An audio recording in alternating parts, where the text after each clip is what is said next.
In this section of Unit 4 for Introduction to Canine Conditioning, we are going to be talking about dealing with extreme weather. This section is organized by first we're going to look at what is heat stroke. We're going to be focusing on heat stroke and which dogs are at high risk for heat stroke, what are the symptoms, and how can we prevent it. First off, for people to consider is that heat stroke is officially defined as a core body temperature of being greater than 106 degrees Fahrenheit with dogs. And this is where you're considering a history of environmental exposure, and there's no other reason for the body temperature to be that high. So it's not like the dog's having, let's say, inflammation illnesses, but this is a spike in body temperature due to the environmental exposure. And in the canine athlete or working dog, we've actually seen in research studies that work-related elevations in body temperature, we can see dogs have temperature spike while they're working over 104, and even in some cases we've seen them over 107 degrees Fahrenheit.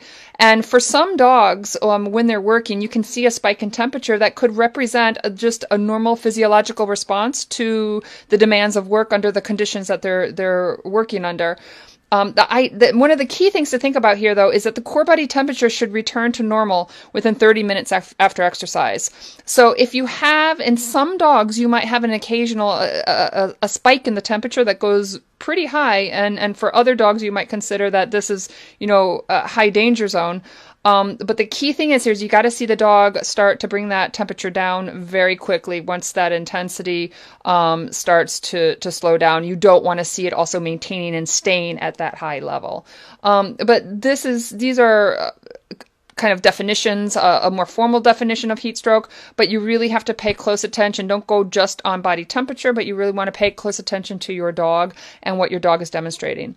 Now, dogs do not sweat through their skin like humans. They release heat primarily by panting, and they sweat through their foot pads and their nose. So if you think about the amount of body that is exposed to the outside whenever you're trying to expel heat and cool off, they're limited. And so what's going to happen when the dog's having heat stroke is they're not able to cool off the body fast enough when you're under the conditions that are bringing up a raise in body temperature. So heat stroke is a very, very serious condition. It requires immediate medical attention. You can have a dog that starts to show some fatigue and starts to show some a negative impact by the heat. You might not think much of it, but what happens is very, very quickly the dog might look a little bit tired, a little bit overheated, but if you don't pay close attention, very, very quickly this can become a medical emergency, and a dog within a very quick amount of time. Some of the readings and some of the research were saying within 20 minutes or even less, a dog could actually die. So if a dog cannot effectively expel heat, the internal body temperature, it begins to rise. The dog's not going to be able to bring that body temperature down. Once the dog's temperature reaches 106 degrees Fahrenheit, damage to the body's cellular system and the organs, it may become irreversible. So these are some of the conditions that you need to think about when you're working with a dog. Now, once the signs are detected, there's little time before serious damage or even death can occur. And there's a lot of cases where owners are really not aware that their dogs are developing this condition until it's too late. So it's not until they start seeing the kind of more obvious side effects that they think is going to caution them to get their dog cooled off. And what's going to happen is they've already reached the point where they can't bring the dog's body temperature down fast enough to cool the dog off. So I personally, I've heard of a number of people with working dogs and also sport dogs, dogs that have, owners that are careful and vigilant, and dogs that have died on the field or during training due to heat stroke. So this is a very, very serious condition for our dogs, our athletes, our high activity level dogs, our working dogs. And some breeds are more susceptible to it. So who's at risk? In general, the very young and also the older dogs are at risk. The brachycephalic or the short-nosed breeds and the obese dogs, these are also dogs that are at risk. Dogs with long or thick coats and also dark-colored dogs. These are just some generalities, but there are some breeds that are known to have more sensitivity to the heat. And also, if you have a really high drive dog, some dogs just naturally are going to work at a higher intensity than others. And so, for example, my Belgian Malinois, they're going to work at a much higher intensity than my family pet. And they're at much more of a risk because they will go. And if I keep asking them to do things, they will actually work until they kill themselves if I'm not careful and if I'm not watching out for them. So you also have to consider your own individual dog, your dog's temperament, your dog's drives. Are they the type of dog that will just kind of work nonstop until they're ready to fall over? Some dogs they'll stop or they'll refuse to do stuff for you as they start to get fatigued and tired. So these are some generalities for dogs who we do know are at risk, but you also have to take into individual considerations for your own dog. There are other things to consider. Dogs with hyperthyroidism, cardiopulmonary disease, laryngeal paralysis. These are also dogs that have been shown to have more sensitivity to working under heat-related conditions. So what are the symptoms of heat stroke? Well, some of the things that you want to keep an eye out for a general restlessness, agitation, whining, barking, other signs of anxiety, being aware of what your dog's normal behavior is and how your dog expresses anxiety. Excessive or heavy panting. Increased salivation, which can actually turn into an eventual drying of the gums and mucous membranes. So if you see that your dog is panting, but you don't actually see a lot of saliva, that some people might think, oh, the dog's not working very hard. But that could actually be a sign that you're actually getting to a very severe case of heat stroke where that salivation, you're actually seeing a drying up. So just the fact that you see the salivating, that's not necessarily something that you have to judge just by the salivation, whether you see it, whether that's good or bad. So you can either have a lot of salivation, increased salivation, or you can actually see a decrease in a drying of the gums and the mucous membranes. Bright red gums with you can have a possible progression to paleness or graying. So again, a lot of people, they'll think, oh, my dog's gums, they're not bright red, so my dog maybe isn't that hot. But as you start to get into the more serious zone, going beyond red gums, paleness and graying is very serious. So it's a combination of symptoms, being aware of your dog, and knowing what conditions you're training under. But these are some things that you need to definitely consider. Other things, dizziness, staggering, or disorientation, lying down and unwilling or unable to get up, vomiting, diarrhea, and you might actually have blood in it, collapsing, or even loss of consciousness. As you see it really impacting the dog in a negative way, you can see more shallow breathing, eventual slowed or absent breathing, and even seizures and coma and death.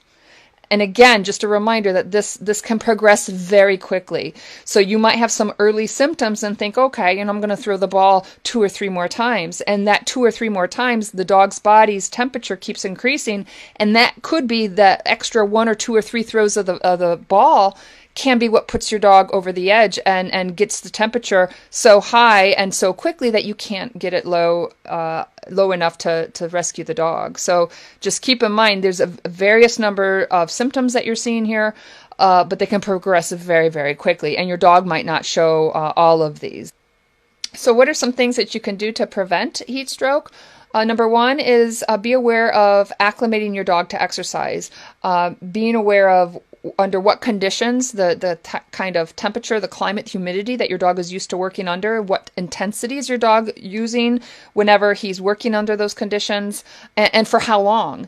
And noting any changes. If you're traveling, let's say you're used to training in 65-degree weather and you're traveling for a competition and it's a 75-degree day.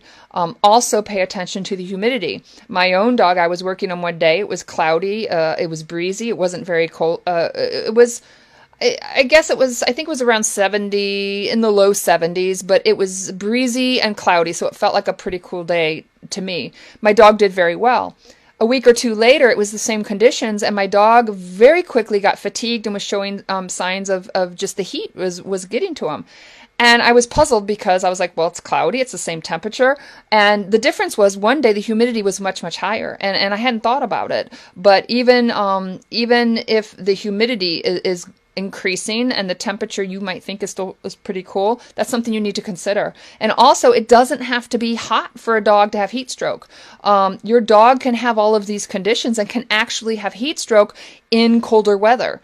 Also, some people think, well, if a dog's swimming and a dog's immersed in water, the dog's not going to have heat stroke. And that's also not the case. You can have your dog swimming and the water does not necessarily have to be that cool, and you can still be at risk of heat stroke. So it's not always just a high temperature, but being aware of what your dog's used to be working under, what conditions he's working under. Provide access to water and recognize the early signs of heat exhaustion and heat stroke. Be very, very aware of your own dog and how your dog shows stress and is showing a reaction to working under these conditions. Notice your dog's general behavior, breathing, panting, balance, color of the ears and gums, and be very aware of what is normal for your dog and what is normal for your dog in working conditions, and then noting when the dog starts to be under, say, more stress than usual.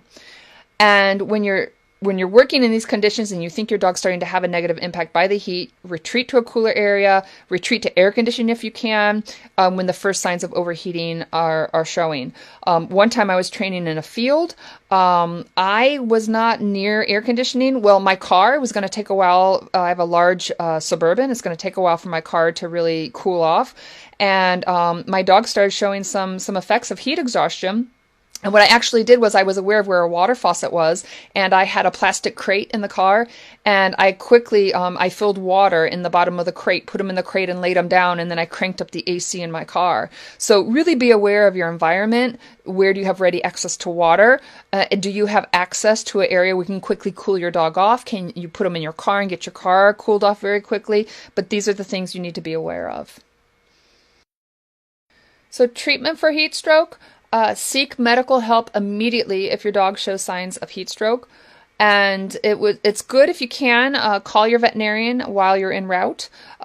Prepare your veterinarian, tell them you're coming in, why you're coming in, and also your veterinarian might have some advice and some suggestions for things to do to help your dog and keep your dog stable as you're heading towards the veterinary clinic. And also, when you're cooling your dog, cool gradually using evaporative cooling. There has been some recommendations for using rubbing alcohol on the foot pads, under the front armpits, and on the groin or the flank areas. I also, when I'm hosing off my dog, some of the things that we've done in training, we have a baby pool we fill with water. We lay the dog in the baby pool. So the foot pads and under the armpits and the groin, these all are key areas that are getting hit with the water and helping the dog cool off. And I'll also hose my dog off underneath in the belly. And I will hit these areas that will help the dog cool off faster than, say, if I were hosing my dog and I'm spraying the hose, say, on his back. So if you have access to water, if you have access to a baby pool, to a hose, and if you're limited in what areas you can hit, these are the key areas you want to hit first to help speed up the cooling process. And finally, don't immerse dogs in ice or ice-cold water by untrained personnel. And what can happen here is that cooling your dog too quickly can cause blood vessels to restrict, which can impede cooling. And some final thoughts that I'd like to leave you with is, number one is, again, I really, really want to emphasize that this can happen in just about any type of climate and weather. It does not have to be hot outside in order for your dog to have heat stroke. So don't base it just on the temperature and the degrees outside or even indoors, because it can be cold outside and you can still have these symptoms, and your dog can be negatively influenced by working under colder conditions that could result to heat exhaustion and heat stroke. And then I also, number two, I wanted to just remind you that this, again, heat stroke, these symptoms and the progression of this can happen very, very, very quickly and can lead to death very quickly. So if you start to see the symptoms, don't wait. Don't say, well, I'm going to throw the ball one more time, two more times, three more times, because that could be what finally pushes your dog over the edge to the point where you can't get the dog cooled off quickly enough. And then finally, number three, I wanted to point out one of the things that I've experienced with my own dog, one of my dogs, is that he was showing a lot of symptoms it was kind of the early signs of heat stroke. And I was having a difficult time getting him cooled off. But I took him to the vet, and we found that what we think was happening is when he was working, there were a couple times where his blood sugar actually dropped pretty low. And some of the symptoms look like what you would see for heat stroke. And so for my dog, simply going through the process of cooling him off, that wasn't helping him enough. I actually keep energy gels in my car, and similar to the energy gels that you use, like marathon runners might use, but it's made for dogs. And so for my dog, one of the issues is a drop in blood sugar. And so in my emergency kit, I'll keep something in my car for that. So something to keep in mind is that there may be other types of conditions, medical conditions or things that might be going on with your dog that might show similar symptoms to heat stroke. So if you're starting to see some of these signs and your dog's having difficulty handling heat, go see your veterinarian because there might be some other issues and some other things going on, and just train smartly, and learn to observe your dog very closely, and being aware of when your dog's being stressed under extreme conditions, and extreme being anything that goes above and beyond what your dog's normally used to working in.